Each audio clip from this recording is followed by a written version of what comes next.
OK, le sujet ce soir, le numéro 144, les 7 morts de Lévi.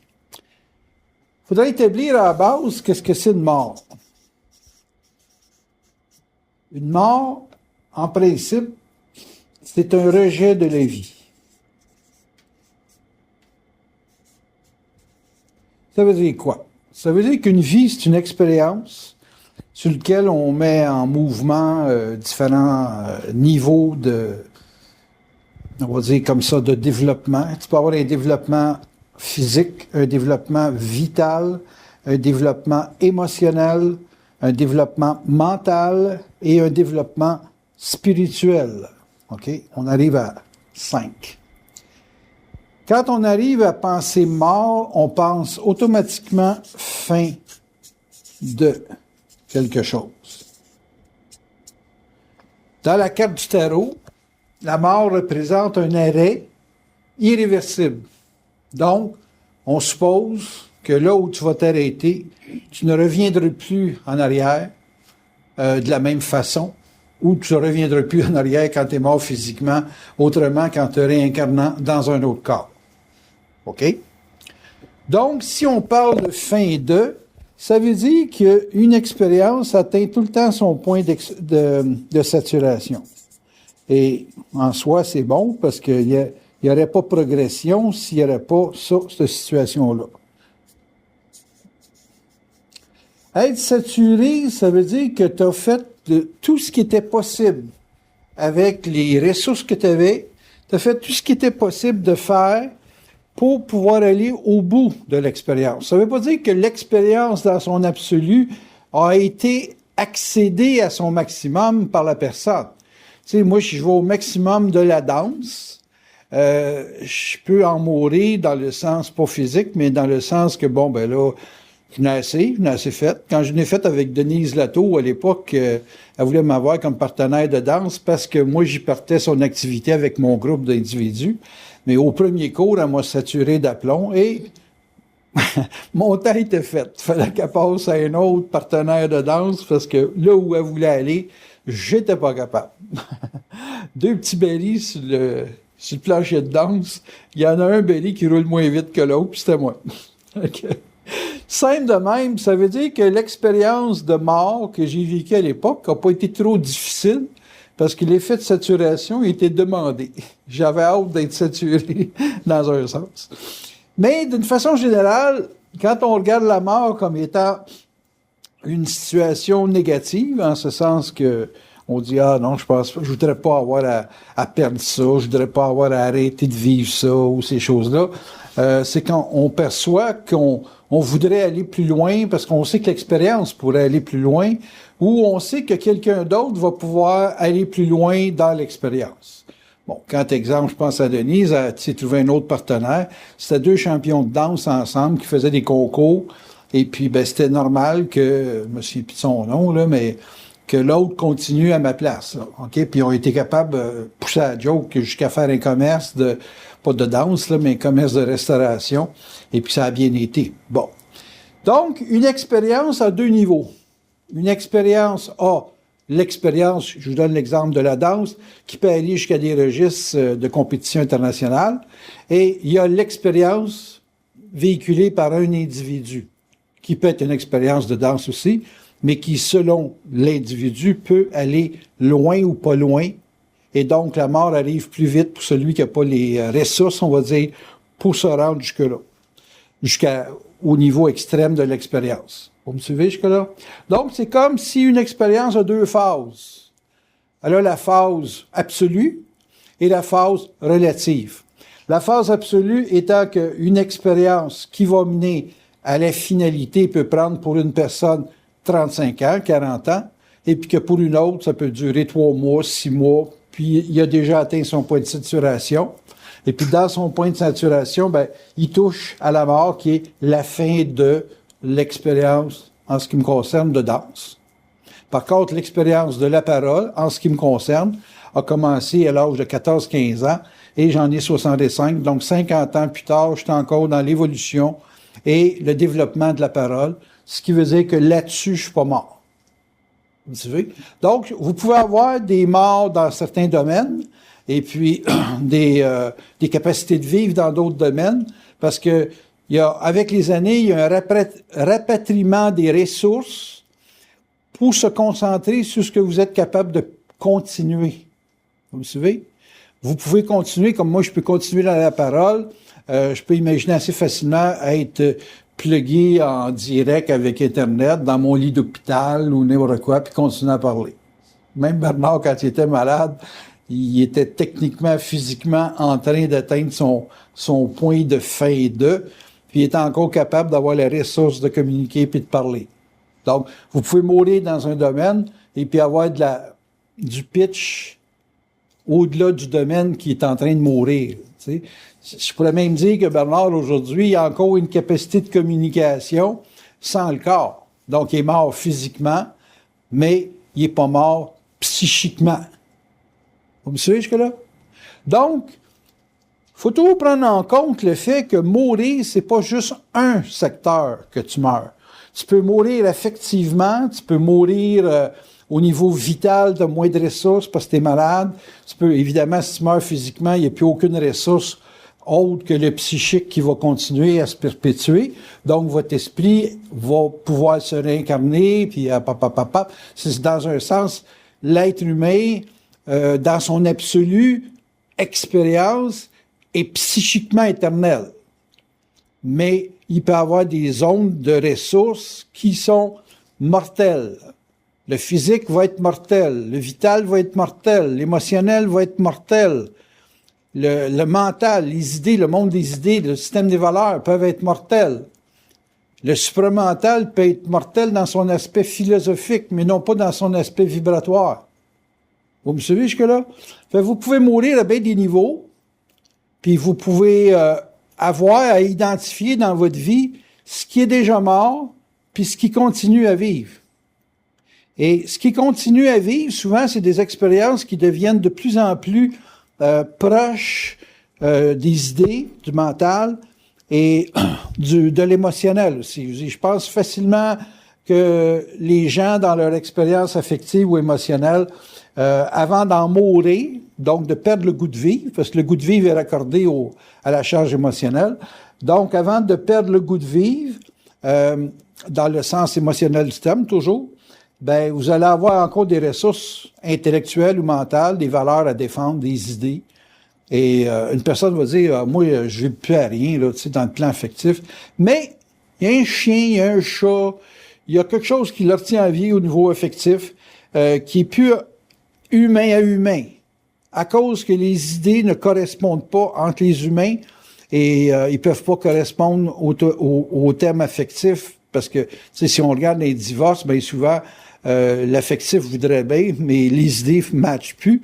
Et puis, parce que les idées, le mental ne marche plus, ben ça bloque les autres secteurs. Tu sais, la personne n'est pas motivée, donc elle n'a pas le vital qui va aller dans le sens de l'autre. Le corps, évidemment, ne se déplacera pas autrement que par rapport à ce que la tête veut faire. Et puis là, ben la relation va s'éteindre, mais sans que les corps meurent. Tu sais, il faut dire, je divorce de quelqu'un, je parlais avec Monique tout à l'heure, il n'y a rien qui me ramènerait à vivre avec. Mais il y a beaucoup qui, au niveau du mental pur, là, le mental, réellement la vibration, quand tu file bien puis qu'on s'accroche pas dans l'affectif, puis dans le vital, puis dans le physique, ben il n'a pas de problème. Là, il reste ça. Avant de mourir, il reste ça. Comprenez-vous ce que je veux dire? Fait que si vous parlez de mort dans vie, vous parlez de mort physique le 90% du temps parce que vous voyez ça comme un arrêt final dans tout. Mais si vous allez vous déplacer dans la mort qui est un rejet de la vie, mais dans son sens abstrait, c'est quand quelque part dans la vie, vous voulez faire des choses, puis ce que vous voulez faire, entre guillemets, vous rejette. Je pourrais dire, la danse m'a rejeté, mais je pourrais dire aussi, je suis pas capable de faire de la danse. Vous me savez? Qui est-ce qui rejette l'autre? C'est embêtant. C'est comme une sorte de rejet mutuel entre moi qui n'est pas capable d'eux, puis le milieu ou le monde de la danse que je peux juste regarder et dire « Wow, c'est donc bien beau », mais auquel je peux pas participer. Donc, la vie, c'est un processus de participation. Vous participez à une expérience et c'est là que vous vivez de la vie.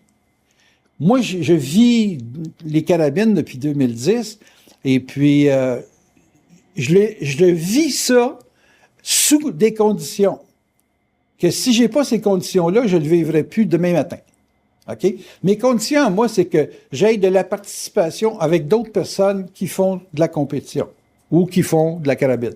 Vous savez, j'ai un plaisir fou à être avec du monde qui tire de la carabine. Mais si ces gens-là disparaissent, exemple la gang de l'Estrie, Madeleine, Céline, puis toutes ces choses, si eux autres coupent, je perds l'intérêt de l'expérience. Parce que l'expérience est née de vouloir tuer des coyotes. Elle n'est pas née de vouloir faire de la compétition. Fait que l'essence même du départ est une forme de chasse de prédateurs. Je pourrais trouver une motivation à tirer un coyote, 2 coyotes, 3 coyotes. Puis si je tirais 2, 3 coyotes par année, ça me garderait en vie dans l'expérience de la carabine. Parce qu'initialement, c'est ça que je voulais faire. Tandis que mes amis qui tirent, la plupart du temps, c'est pas de la chasse, eux autres. C'est comme aller jouer au billard. Mais la balle, la poche est loin pour mal. À 200 mètres, une poche de billard, là, c'est que, je sais pas, il faut un bon coup pour que la balle se rentre. Fait que la dynamique est que mon expérience est conditionnée. Puis tout le monde qui vit une expérience qui lui donne du goût de vivre a une condition. Tu as une condition si tu veux te marier. Tu as une condition si tu veux travailler. Tu as une condition si tu veux vivre avec quelqu'un. Tu as une condition. L'essence même de la condition, c'est ce qui vous fait vivre. Quand la condition n'est plus répondue, il y a un rejet de l'expérience. Vous rejetez l'expérience. Vous rejetez ce que vous vivez dedans. Vous me suivez? Moi, je suis rentré à Saint-Colomban pour être avec mes chats. Et si on me réduit, on me conditionne mes chats, j'ai plus de raison d'être dans cette ville-là. C'est bien dur pour une ville de comprendre ça. Qu'on puisse ne vouloir décider de s'en aller parce qu'on n'a pas telle condition qui est répondue.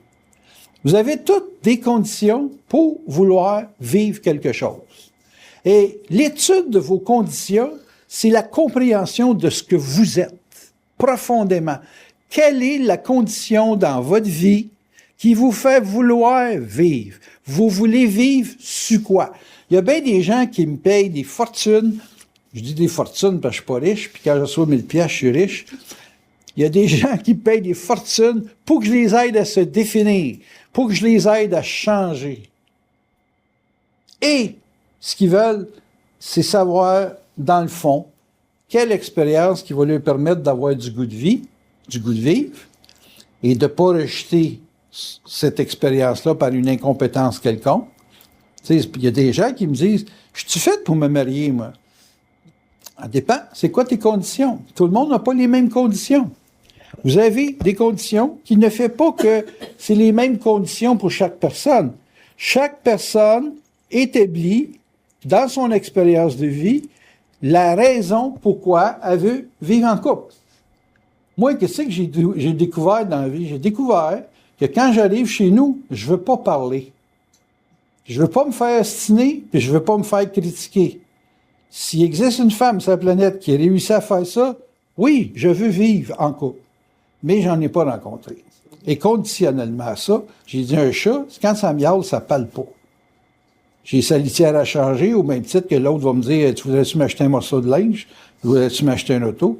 Moi, je suis willing d'acheter tout ce que tu veux, condition que tu me critiques pas. Tu chiales pas après moi. Puis que quand j'arrive de travailler, j'ai pas le goût de parler, je veux relaxer, je veux me vider le cerveau. Merveilleux, n'est-ce pas? Quand tu sais ça, moi, ça m'a pris 40 ans de savoir, vraiment. Mais quand tu sais ça, tu sais que tu ne rejetteras pas les vies si telle condition est répondue. Toutes vos expériences de travail, toutes vos expériences financières, toutes vos expériences de vie répondent à certaines conditions. La preuve, vous cherchez un job. Vous cherchez un job alors qu'il y a des millions de jobs sur le marché. Millions! Puis si tu ne la trouves pas parce que quelqu'un ne te l'offre pas, tu peux te la créer, ta job. Mais vous allez avoir des conditions pour vouloir vivre le fait de travailler.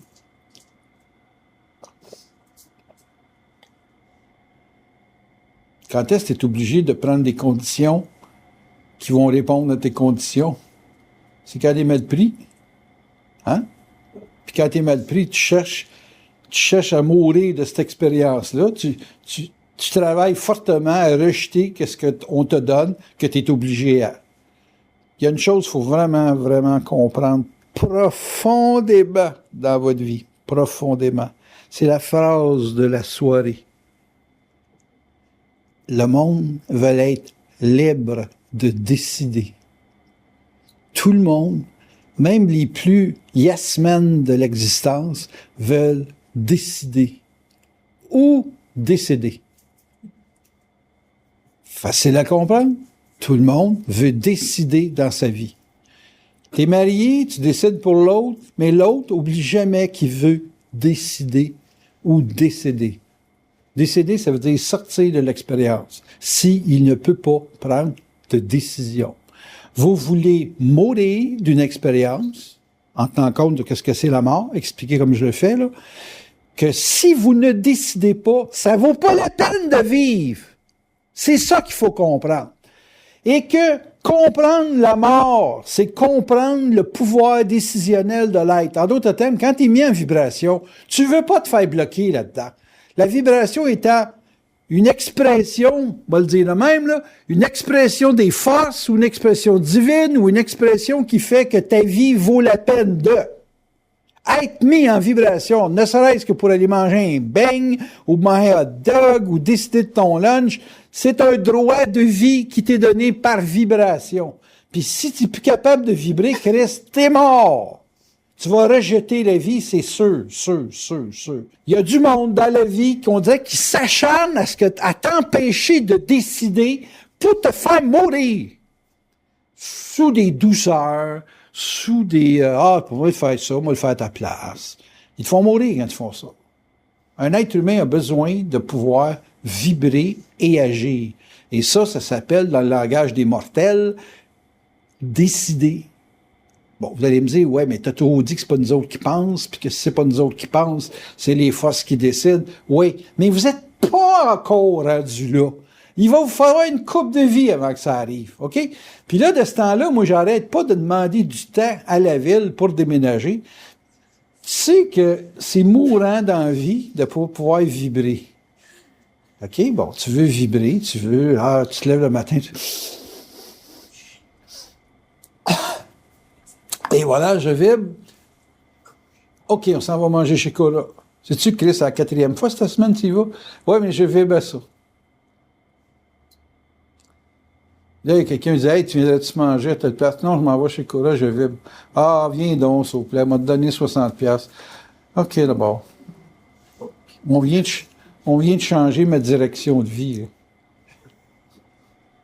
C'est plate, hein? Mais ce qu'il faut comprendre, c'est que si je décide pas, c'est parce que j'ai établi d'autres priorités, puis mon expérience dans cette priorité-là n'est pas saturée. En d'autres termes, j'ai pas assez d'argent, donc conséquemment, en n'étant pas assez d'argent, c'est prioritaire sur le goût d'aller manger chez Cora pour aller manger, je sais pas au moins, chez Ben et Florentine, Saint-Martin. Vous allez varier votre perception selon des priorités. Vous allez donner une priorité à la dynamique vitale. Vous allez, tu sais, exemple, tu as besoin de dormir, là, ça fait 24 heures que tu n'as pas dormi, puis tu vas donner priorité à ça sur, je ne sais pas, moi, c'est un salaire de 60$ de l'heure, parce que tu vas dire, moi, si je dors pas, là, si je m'en tombé malade, hein? Puis là, tu établis tes priorités. Puis dans tes priorités, tu vas vibrer des choses que tu ne pourras pas pas accepter, mais que tu ne pourras pas actualiser immédiatement pour répondre à une priorité que tu ne vibres pas, mais qui est vitale ou qui est fondamentale pour que tu puisses continuer à vibrer de ce que tu aimes, mais dans un autre contexte. C'est des petites morts, mais c'est des petites morts qui sont acceptables. C'est comme, tu acceptes de ne pas aller étudier là parce qu'il y a plus d'ouvrages là. C'est des petites morts acceptables. Mais ultimement, ce que tu vibres va te rejoindre. La vie va te cogner à la porte et elle va dire, écoute, là, si tu veux vivre mon pit, là, il faut absolument que tu fasses ça tout de suite. Dans 10 ans, il va être trop tard. Et là, il y a une définition absolue qui s'installe. Il n'y a plus de relativité, là. Si tu le fais pas, là, dans 10 ans, c'est trop tard. Bon, quand j'aide les gens à se définir, je leur dis, quel âge que tu as? Tu as tel âge? À tel âge, il est trop tard.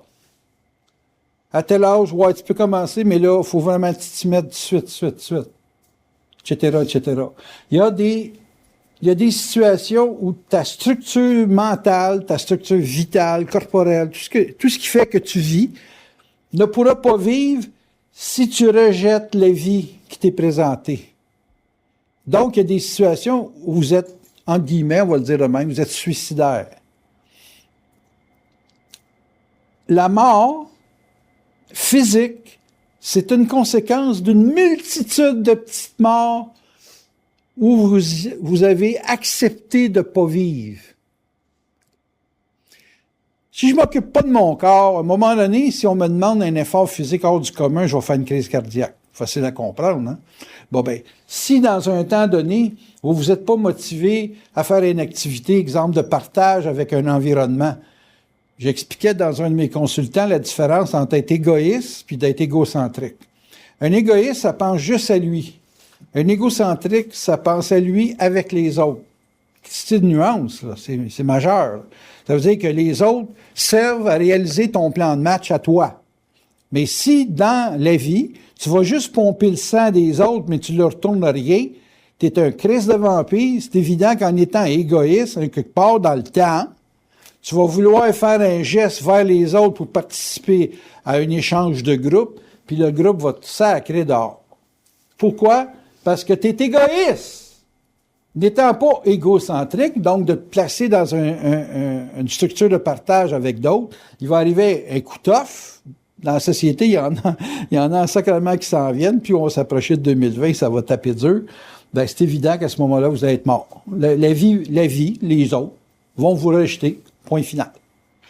Là, vous dites, ouais, mais là, moi, je vais me faire des amis, là je suis prête. Non, t'es prête, il est trop tard. Trop tard, ça veut dire que tu n'as pas développé les mécanismes qui faisaient que l'échange était facile. Vous me suivez? Et conséquemment, tu as toujours voulu, toi, tirer tout ce que les autres avaient sans jamais rien redonner. Conséquemment, you're dead. Tu as créé ta condition de rejet absolu. Fait que la dynamique est que dans l'expérience, l'autre, elle sature l'autre. Elle sature, il n'y a plus d'espace. C'est je tout le temps. Il y a du monde comme ça on dirait qu'ils ne veulent pas se rendre compte ou ils ne peuvent pas se rendre compte. C'est difficile à comprendre. Puis, ils saturent le monde. Ça n'a pas de sens. C'est hallucinant comment ils saturent les gens. Ils finissent qu'ils meurent. Le crédit meurt. L'intérêt pour leur personne meurt. Tout ça fait que c'est de la mort permanente. Ils savent partout où ils vont. C'est inconscient, mais c'est des tueurs de vie. C'est des gens qui désintéressent les gens de la vie. Ça, il faut faire attention à ça. Les gens, quand tu dis « je veux vivre dans la vie » ou « je veux vivre », il ne faut pas que tu vives contre les autres. Il ne faut pas que tu vives aux dépens des autres. Il ne faut pas que les autres soient comment je te dirais ça, des fournisseurs de vie. Parce que s'ils fournissent la vie, Chris, puis tu lui retournes rien, ces gens-là, à un moment donné, ils vont dire, fuck, ils me saignent à blanc, là. La vie, là, je prends Alexine, elle me prête un montant X, ou elle me donne un montant X pour du travail. Ben là, ça me fait vivre, moi, là. Mais moi, il faut que je la fasse vivre aussi, là. Tu sais, fait que, faut que j'y donne quelque chose en retour de qu'est-ce qu'elle me donne. On dirait que ça rentre pas dans la tête du monde. On dirait que les astis d'égoïstes de calice, il faut toujours lui crisser un poing dans le front pour lui faire comprendre, hey, tu me fais mal! Comprennent pas avant ça, asti. Et là, quand tu leur as collé un asti de poing sur la gueule, là, ils se posent des questions. Qui suis-je? Tu sais? Puis là, ils se rendent compte, ils sont en veille de se faire crever, parce que le prochain coup, ils vont avoir une place que c'est fatal, là. Vous me suivez? Bon, là, tu vas me dire, ouais, mais comment qu'on peut éviter la mort? Pas compliqué, avant de mourir, si tu regardes ce que tu échanges, il faut que tu aies une raison de vivre, toi, mais il faut aussi que l'autre, avec toi, ait une raison de vivre avec toi. Hein? Pas bien compliqué, ça, là. Fait que l'évolution d'une personne, c'est une évolution qui vise à vivre le plus longtemps possible dans les expériences qu'ils vivent. Puis de dire, bon, ben là, moi, cette expérience-là est saturée, puis parce qu'elle est saturée, je vais passer à une autre expérience. Personne m'arrive à dire, hey, j'ai vécu tant de temps avec telle personne, puis il me finit cela. Merveilleux, tu vas pouvoir avoir une autre expérience. Ah non, je vais mourir.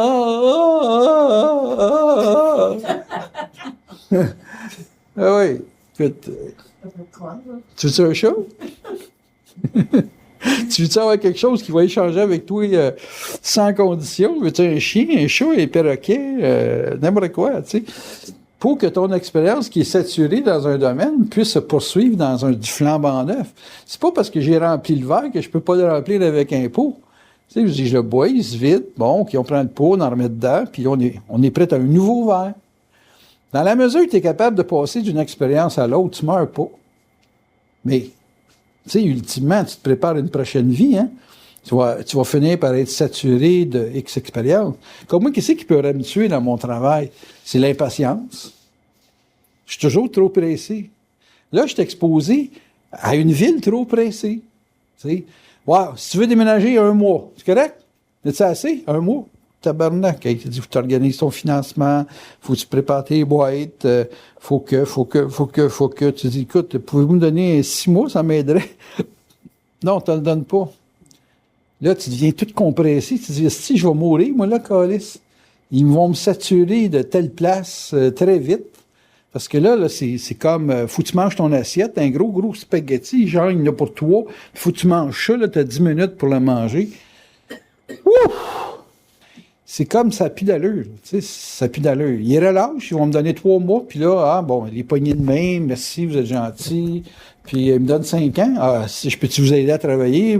Présentez-moi le directeur des loisirs, puis je vais donner des cours de tarot gratis. Tu m'as vous invité, c'est évident. Puis la dynamique est que là, je vis. Parce qu'on m'empêche d'atteindre un point de saturation. Mon expérience, à ce moment-là, peut continuer sans être pris par un problème de saturation.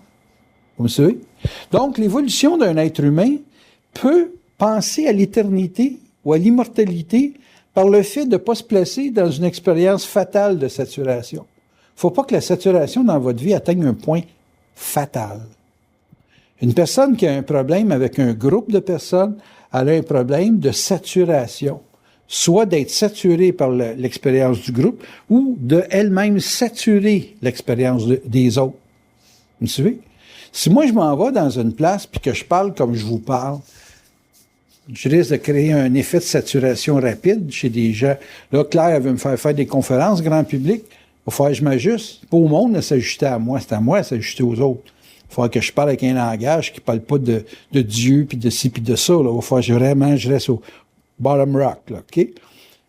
Puis si je fais ça, je saturerai pas mon milieu. Tu sais, genre, ouais, ben là, c'est le genre de gars qu'on rencontre une fois dans notre vie, puis c'est assez. Tu sais, faut que ça soit une expérience qui est renouvelable.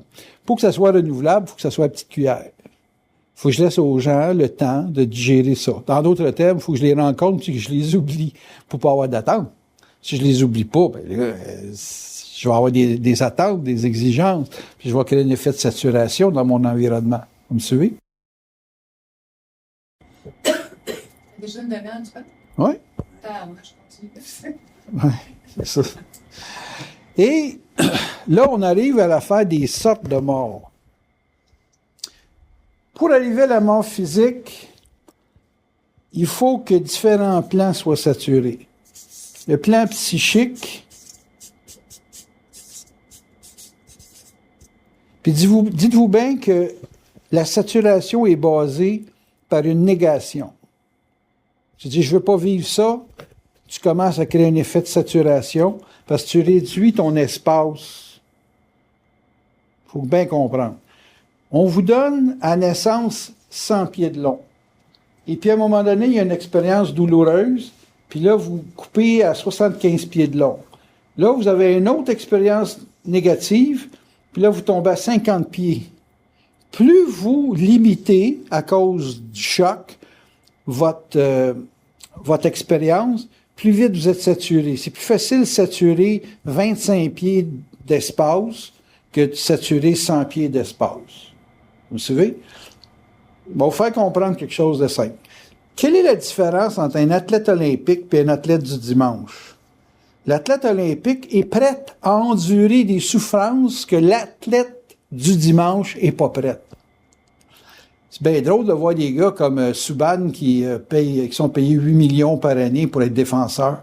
Mais pensez à tous les coups physiques qu'il faut qu'il endure pour pouvoir mériter ce salaire-là. Donc, il y a une capacité ou une tolérance à la souffrance que le joueur de hockey de fin de semaine n'est pas capable de prendre. Se faire entrer dans la bande comme Subban doit pouvoir se faire entrer dans la bande comme défenseur du Canadien. Je suis sûr que le gars, une fois, puis il attache ses patins. Tandis que lui, il n'attache pas ses patins. Il continue. Il continue d'encaisser la souffrance. Vous me suivez?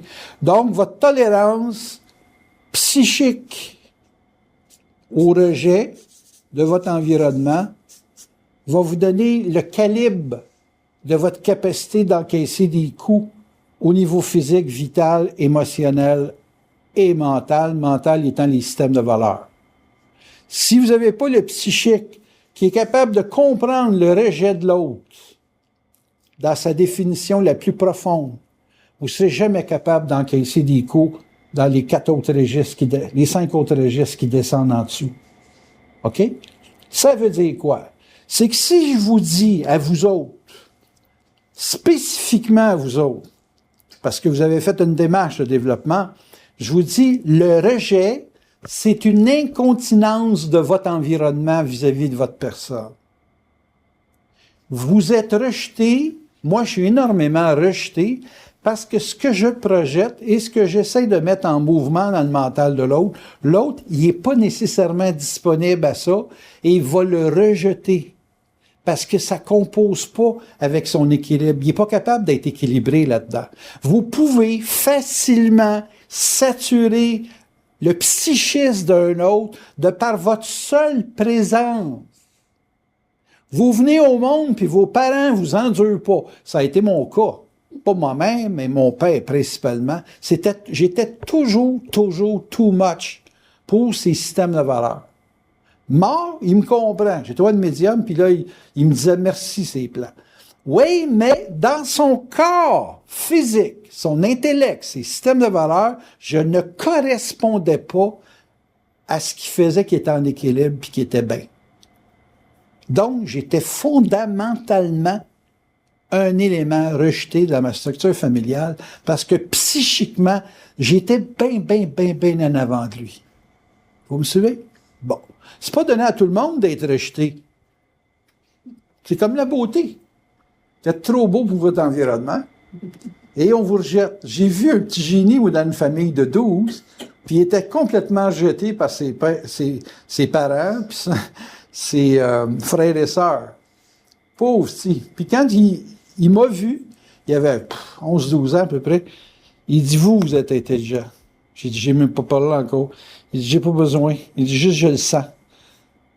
12 ans, là. J'ai dit, oups là, t'as une conscience de la vibration. Il dit, oui, je vis là-dessus.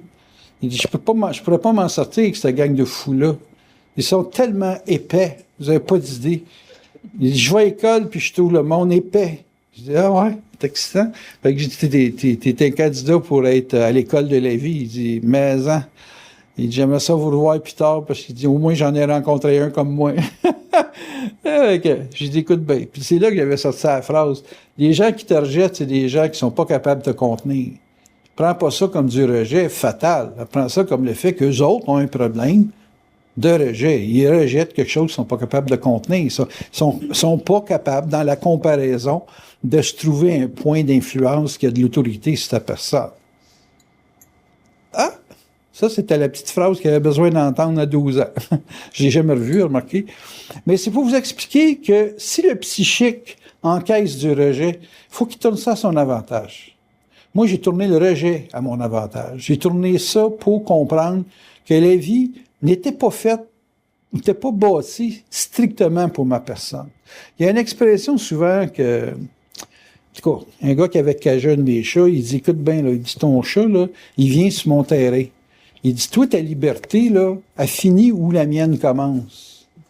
Oh, une chance que tu as cagé mon chat, je t'aurais jamais rencontré. J'ai dit, écoute, étant donné que tu m'as donné une leçon de vie, m'a donné 30$ sur ta cage. Puis à chaque fois que tu vas avoir un chat qui rentre là-dedans, pour toujours respecter ta liberté, il faut que ça soit payant quand même. À chaque fois que tu vas cager un autre chat, puis ça va être le mien, Je vais venir voir si c'est le mien, puis si c'est le mien, il m'a donné 30 pièces. OK. J'ai donné ma carte d'affaires, il m'a fait venir 3 fois, puis c'était toujours le même chat. Fait que j'ai dit, Chris, Timmy, tu vas-tu finir par comprendre qu'il faut pas que tu viennes ici, parce que ta liberté, Timmy, c'est là où celle de papy est finie. Hein? Je n'ai pas compris, il a fallu que je déménage. Mais tout ça pour dire quoi? Ça veut dire que psychiquement, si vous êtes capable de traiter avec le rejet, avec l'explication que je viens de vous donner, vous allez comprendre très, très, très rapidement que vous êtes responsable de votre rejet. Vous n'êtes pas rejeté par hasard. Vous êtes rejeté parce que vous faites quelque chose qui est rejetable. Moi, je suis très, très conscient que quand j'arrive dans une place, je peux me permettre de sortir des tarots, je peux me permettre de parler d'astrologie, mais je peux pas me permettre de parler de conscience à haut niveau. En tout cas, tu sais, il y a des cas de rejet, puis il y a des cas d'acceptance, style t'es Dieu. C'est le même problème. C'est un problème d'incontinence. Il y a une incontinence autant dans le fait que les gens t'aiment trop que dans le fait que des gens t'haïssent complètement. Et d'être trop aimé ou d'être rejeté, it's the same fucking game. Il y a un débordement quelque part. Tu sais, je dis, tu renverses dans une chaloupe du côté gauche ou du côté droit. On s'entend que tu vas être dans la flotte.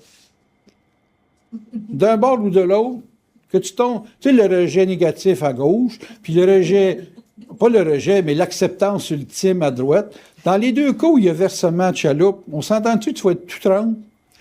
Si tu règles ça, le rejet, après ça, le monde des idées ou le mental inférieur, qu'on appelle en fait l'intellect, ça va être plus facile de comprendre. Parce que là, ce que les gens font pour éviter le rejet dans le monde des idées, c'est de dire, t'as ta façon de penser, puis j'ai la mienne. Mais ça crée pas d'harmonie, ça, là.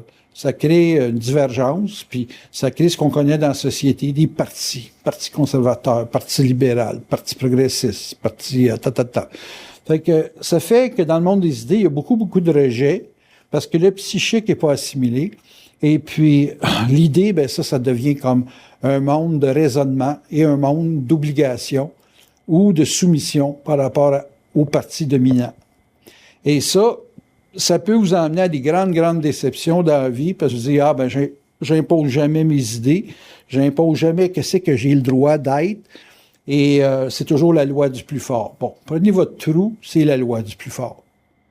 OK? Si moi j'ai à plier vis-à-vis d'une ville, peu importe la façon, c'est la loi du plus fort. C'est la loi du plus fort, où je vais avoir à décider pour les autres plans, décider ou subir, parce que la loi du plus fort, en général, elle fait subir, et je vais avoir à décider de qu'est-ce que je fais de mon émotionnel, de mon vital, et quand je dis subir, je parle d'être malade, et physiquement de me suicider. Tout ça pour dire que le psychique, c'est à la base de ces quatre-là, et puis que si t'as à mourir dans la vie, il faut que psychiquement, tu sois capable de dealer avec la finale physique. Mais vous pouvez très bien, en descendant les 4 piliers qui sont perceptibles à votre ego, 4 piliers, vous pouvez savoir où c'est mort.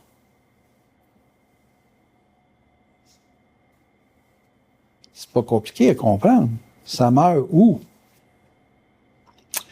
Et comme j'ai fait un bon petit bout de chemin depuis 1 mois, 2 mois en fait, avec l'affaire de wow, s'ils me font vivre ça, ils me tuent là, puis ils me tuent là. J'ai dit ouais. C'est à moi d'être assez intelligent pour rester psychiquement bien cohérent pour pas que je perde ma cohérence, surtout émotionnelle et vitale. Je commence à sentir que j'ai le goût de tousser, puis là, ça sent que c'est malade. Il y a quelque chose ici qu'il faut que j'aille réajuster pour pas tomber malade. Puis qu'est-ce qui empêche un être humain de mourir? Hein? Vous la voulez, la réponse? Hein? C'est tout le temps balancer ses vibrations. Ouais, balancer les vibrations, ça exige quand même... Ouais, ça exige quelque chose. Ça exige de toujours poser des actes qui sont cohérents. OK? Balancer vos vibrations, c'est un terme qui pour la plupart, est une idée qui n'est pas psychique. Les gens vont dire, ah ben là, je balance mes vibrations, je vais aller prendre un petit café, je me mets en mouvement, papa. Pas sûr, moi, que vous savez ce que c'est balancer vos vibrations. C'est des états, hein. C'est pas des idées, c'est des états. Le psychique, c'est le monde des états. C'est pas un monde de concepts. Les idées, c'est des concepts. L'émotionnel, c'est palpable parce que c'est au plexus. Tu le sais, Chris, quand tu te sens pas bien, puis que c'est émotionnel. Parce que c'est au plexus, ça va jouer. Quand c'est dans le monde des idées, t'as mal à la tête. J'ai travaillé, moi, avec l'exorcisme, puis je sais très bien où se situent les ondes de choc de l'exorcisme. Quand tu es possédé par une entité, tu es souvent possédé. Quand c'est global au niveau physique, là, ça habite ton corps vital. OK? C'est comme être malade. Tu as un virus dans le corps, puis tu sens le virus. Par contre, avant que ça se rende au vital, c'est émotionnel. Fait que avant d'être vital, d'être malade, il y a quelque chose au niveau émotionnel, puis au niveau des idées, qui est naturellement acharné.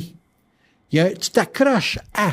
Le jeu de l'astral, c'est de vous faire penser dans une zone d'acharnement. Toutes les entités que j'ai exorcisées dans ma vie, j'ai pas fait ça longtemps, là, parce que ça avait des feedbacks sur ma personne, mais à chaque fois que je faisais un mouvement d'exorcisme, ça attaquait toujours le monde de l'idée puis de l'émotionnel de l'individu, tout le temps. Vous suivez jusque-là? Ici, c'est le monde de la vibration.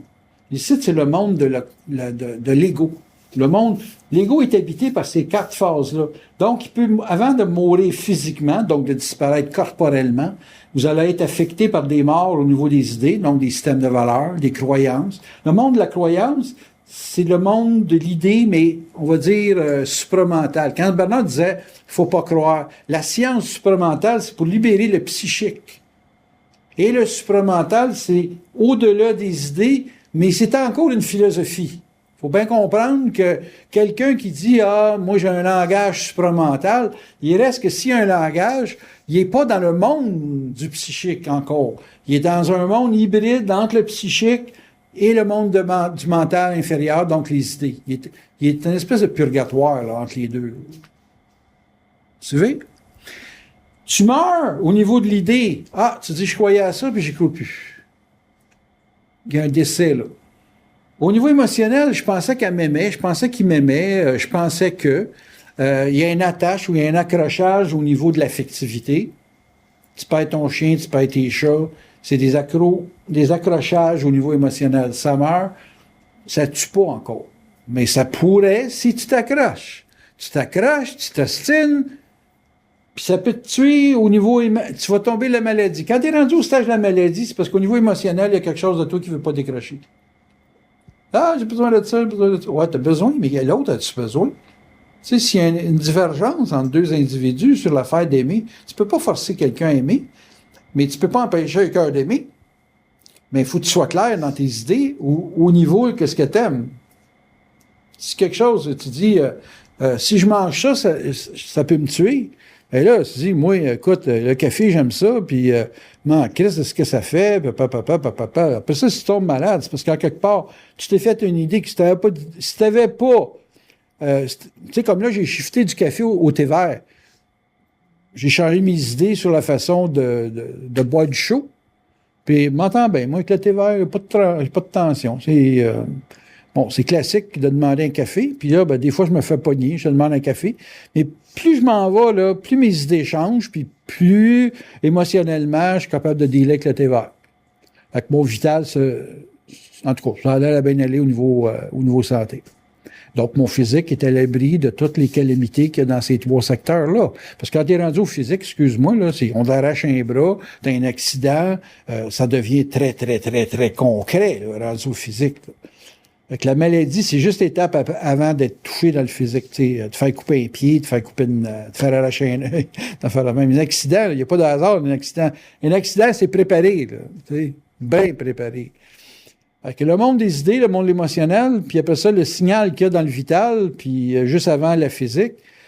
Physique, j'inclus l'affaire des accidents, là. C'est pas tout le temps des morts par maladie, ça peut être des morts par accident. Ben, c'est tout dans ces mondes-là, parce que ça, c'est pas balancé. Vous balancez votre psychique, vous voulez vous battre contre la mort, battez-vous pour que votre psychique soit équilibré, balancer ses vibrations. Effectivement, c'est ça que ça veut dire. Si tu balances tes vibrations, tu vis pas de rejet de la vie. Tu n'as pas la vie qui te rejette, puis tu ne rejettes pas la vie. Mais c'est bien important de comprendre que ces 3 plans-là vont conditionner. Non, c'est pas le psychique va conditionner ton rapport avec les 3 plans qui sont sensibles à l'ego. Mais tes 3 plans sensibles à l'ego peut faire beaucoup, beaucoup de nuages devant le soleil du psychique. C'est comme vous êtes des soleils, mais vous pouvez ne pas vous rendre au sol parce que vos vibrations, les rayons du soleil ne se rendent pas au sol parce qu'ils sont brouillés par le monde des idées, de l'émotion et du vital. Et ça vous tue progressivement. Pourquoi qu'une personne vit juste 70 ans, 75 ans? C'est parce qu'en quelque part, il est frappé là-dedans tout le temps. Fait qu'il faut qu'il y ait une gestion de son psychique qui lui permette de survivre là-dedans. Et ne mettez pas rien d'extérieur. Faut pas que quelqu'un ait emprise sur vos idées, vos émotions puis votre vital. Question. Comment tu détermines qu'une décision va être cohérente pour balancer tes vibrations?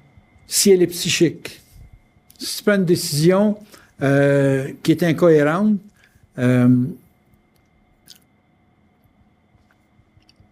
faut que tu le voies à travers le regard d'un autre. C'est la meilleure façon, bien sûr. Tu vas regarder. Faut que tu trouves quelqu'un qui a vraiment un mental avancé, là. T'sais, vous avez des amis, à un moment donné, que, tout le monde est canal de quelque chose. Fait que si tu vois quelqu'un qui a, je sais pas moi, qui a un 10-15 minutes de canal, là, je souhaite d'être capable de reconnaître qu'est-ce qui est intelligent de ce qui est pas intelligent. Puis si c'est pas dans le monde des idées, son information, puis que c'est vraiment psychique, là, t'es correct. Moi, il y a du monde que je peux pas donner de crédit parce que c'est trop psychologique. Avec ces gens-là, je parle pour m'aérer, mais je parle pas pour aller chier de l'info. Mais des fois, tu pognes une personne, peut être au Tim Hortons, peut être une serveuse, puis qu'est-ce que t'en penses de ça? Puis là, elle va me shooter une couple de phrases, puis c'est sur le canal. Là. Je suis capable de reconnaître quand quelqu'un est sur le canal, puis quand quelqu'un n'est pas sur le canal, tu sais. Puis là, à partir de là, je peux avoir... Ça peut me remettre sur la traque de la cohérence. Comprends-tu? Faut pas que la personne ait de préjugés sur quelque chose. Tu vas demander à un gars du conseil de ville, il va y aller par le règlement. Fait qu'il est pas cohérent. Tu sais, c'est pas un gars qui fonctionne avec le gros bon sens, c'est un fonctionnaire. Tu sais. C'est un applicateur de règlement. Oui, il y a un conditionnement, c'est ça.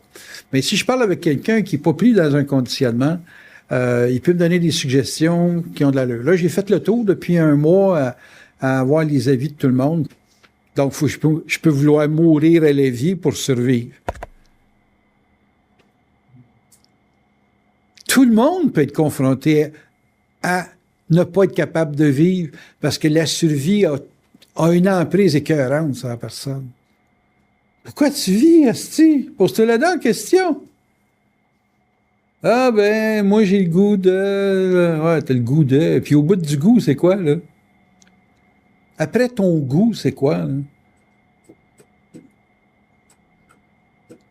Tu vas tirer la carabine combien de temps, le gros? Tu vas être Top Gun à l'échelle du Canada? C'est ça que tu veux? Non, pas vraiment. Ça m'intéresse pas tant que ça.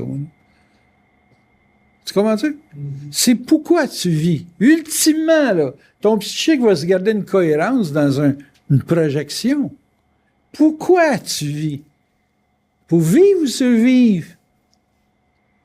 Puis c'est quoi vivre? Puis c'est quoi survivre? Survivre, pour moi, c'est faire quelque chose en attendant que. T'attends quoi? Tu passes ta vie à vouloir te définir, tu sais ce que tu veux, puis on te l'enlève. Hey! Ça vaut-tu la peine de se battre pour le garder? Moi, je trouve que oui. Parce que ça prend tellement d'années à savoir ce que t'aimes. Tellement d'années. C'est hallucinant.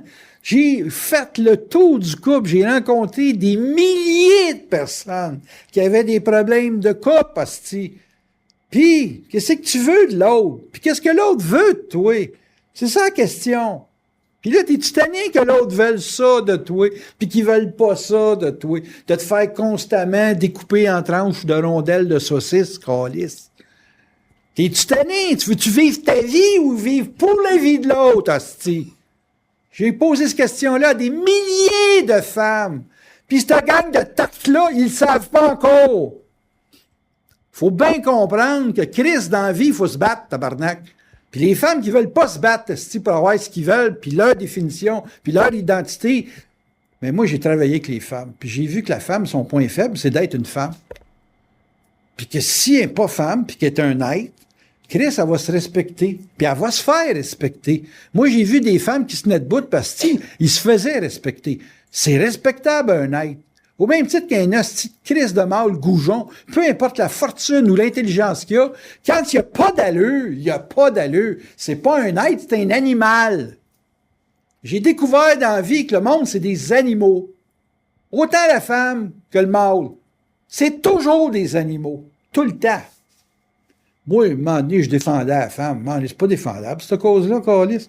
La seule affaire que tu peux défendre, le gros, là, c'est l'être. Là, quand j'ai rencontré Bernard, je dis, bon, enfin, il y en a un qui parle de l'être. Quand il parlait de l'homme, lui, il parlait pas de l'homme, physiquement, il parlait de l'homme, l'être. Puis que l'être, c'est défendable. Mais qu'un sexe, ça se défend pas. C'est animal. Il a le droit de pas être d'accord. Mais je sais de quoi, en esti, de quoi je parle là.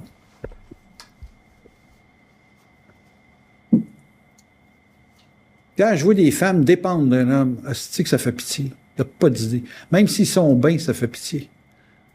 Parce qu'un jour, esti, là, tu peux pas garantir que le gars va être dans ta vie tout le temps. Puis si t'as pas appris à décider dans ta vie, t'es morte. T'es morte. T'es plus capable, esti, de fonctionner. Le gars, il décidait à ta place tout le temps. Moi, je me suis pogné avec Monique parce qu'elle a sorti du giron classique de la famille. Mais aujourd'hui, je la respecte énormément parce que, OK, elle a une tête de cochon, elle est mauvaise comme le Christ, puis le kit. Mais, tu sais, si elle dit, moi, je me cherche de l'ouvrage, puis qu'elle dit, je vais trouver de l'ouvrage. Elle va trouver de l'ouvrage, je suis tous moi. Elle va laver le plancher, elle va faire n'importe quoi, mais elle va faire ça au maximum de ses capacités. Un être, ça se bat dans la vie, ça se défend dans la vie. Ça se fait pas dire par un gars, je vais m'occuper de toi. C'est OK, il y a du monde que de temps en temps, c'est le fun qui s'occupe de toi, mais tu es capable de balancer l'échange en quelque part. Moi, j'accepte aucun aide de personne que je peux pas établir l'échange. Aucun. Parce que je suis un être, puis je veux que l'être qui m'aide ait un pendant à l'aide qu'il y a. Je suis pas capable d'accepter que quelqu'un n'engendre pas un échange. Ça se comprend-tu? Fait que quand est-ce qu'on sait qu'une décision est, comment tu me demandes, cohérente? C'est quand il y a un échange, un équilibre, un respect de l'être. Puis si tu n'es pas capable de voir la différence entre un animal et un être, ben là, qu'est-ce que je te dis? Viens voir. Moi, te le montrer. Violemment. Il y a bien du monde, moi, Monique, elle me disait, il y a bien du monde qui ont peur de toi. Je dis, heureusement. Parce que moi, toi, le monde, comme elle dit, moi, je les accueille. Ah ouais, c'est payant, ça? Puis je dis, moi, je les change. Quelqu'un qui ne veut pas changer, il n'y a pas d'affaire dans ma cour. Tu viens me voir, tu me donnes 1000 $, puis tu me demandes de changer. Tu m'as donné le mandat de te changer. Je te garantis que tu vas changer. Un petit peu, beaucoup, ça dépend de toi, mais tu vas changer, ça c'est sûr. Il va mourir à quelque chose. Il va quoi? Il va mourir à quelque chose. Comment dire, il va vivre une mort. Ouais, puis il va mourir pour quelque chose. C'est ça. Il va savoir déjà dans l'autre vie qu'est-ce qu'il faut qu'il fasse. Ça, c'est sûr. Puis c'est simple, la vie. Là, c'est que c'est simple. Le respect, si bon. Te faire respecter et respecter. Moi, là, quand je m'en vais au conseil de ville, là, j'arrive là, je garde mon calme, je suis psychiquement cohérent, je suis poli avec eux autres, et puis je me bats pas contre eux autres, je me bats contre un règlement qu'eux autres peuvent changer. Mais c'est le règlement que j'attaque, c'est pas eux autres. Et tant que je suis capable de lui faire voir que le règlement, eux autres peuvent le changer, je lui donne les pleins pouvoirs, j'accepte le plein pouvoir, je reconnais leur plein pouvoir de faire quelque chose pour moi. Vous voulez pas le faire? Fine. S'il vous plaît, donnez-moi le temps de crisser mon camp, parce que je suis juste pas à bonne place. Là. J'étais à bonne place il y a 9 ans, et là, je suis plus à bonne place. Parfait, vous êtes devenu une ville. Avant, vous étiez une paroisse. Parfait, j'ai appris ça. J'ai appris. Tant que j'ai appris, moi, ça va. La cohérence, tout le temps.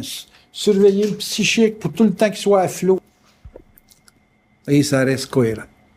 Mais dans les idées, tu peux perdre la cohérence si tu as un point de vue. Faut pas être de point de vue. Là. C'est sûr que quand je pense à votre grande protection dans la vie, c'est de rester cohérent dans tout ce que vous faites, tout le temps. Pas d'être au niveau de l'idée. Comment tu es capable de savoir si tes prisonniers, l'idée polarisée? Tu es polarisé, tu le sens. Émotionnellement, tu te sens en déséquilibre. Tes idées font trop, accrochent trop. Là. Tu vas pas parler d'extraterrestres si boire à du monde qu'ils ne croient pas à ça. Là. Perds pas ton temps là-dedans. Là. C'est des idées. Les gens qui t'acceptent pas, ils t'acceptent pas, point final. Là. Il n'y a pas d'échange possible. Il y a un conflit. Ben, il y a un conflit parce qu'on ne te demande pas. Si on ne te demande pas, il y a un conflit. Si on ne te demande pas d'être, tu sais, moi, il y a des gens que je demande, carrément. Tu sais, je demande d'être là. Parce qu'ils font partie de la pièce de théâtre, puis dans la pièce de théâtre, j'ai besoin de leur intervention pour pouvoir libérer ma répartie, là.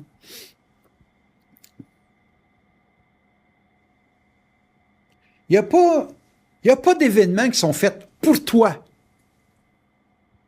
Il n'y a jamais d'événement qui est fait pour toi. Il y a des événements dans lesquels tu fais partie de la pièce. Mais c'est pas pour toi. C'est pour la pièce. Fait que moi, je suis dans une pièce de théâtre de chats et puis d'animaux, en réalité.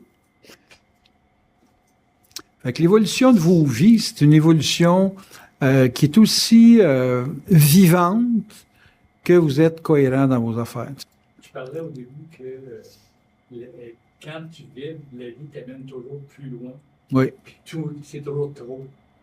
C'est trop pour l'ego. Moi, je suis rendu au stage que les prochains tests, ça ne sera plus mon ego.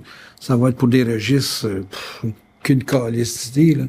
Mais moi, tu m'enlèves le goût de vivre, là, tabarnak. J'ai plus de vie pour moi, là. J'ai une vie juste pour le travail que je vais faire, là. En fait, je vais vivre pour vous autres, c'est point final, là. Pas évident, ça, là. Y a-tu bien du monde, toi, ici, là, qui sont prêts à vivre pour les autres, là? Je sais déjà ceux qui vont dire « Ah, ben moi, j'essayerais. » Mais, en tout cas, je connais personne de vous autres qui serait prêt à vivre pour les autres.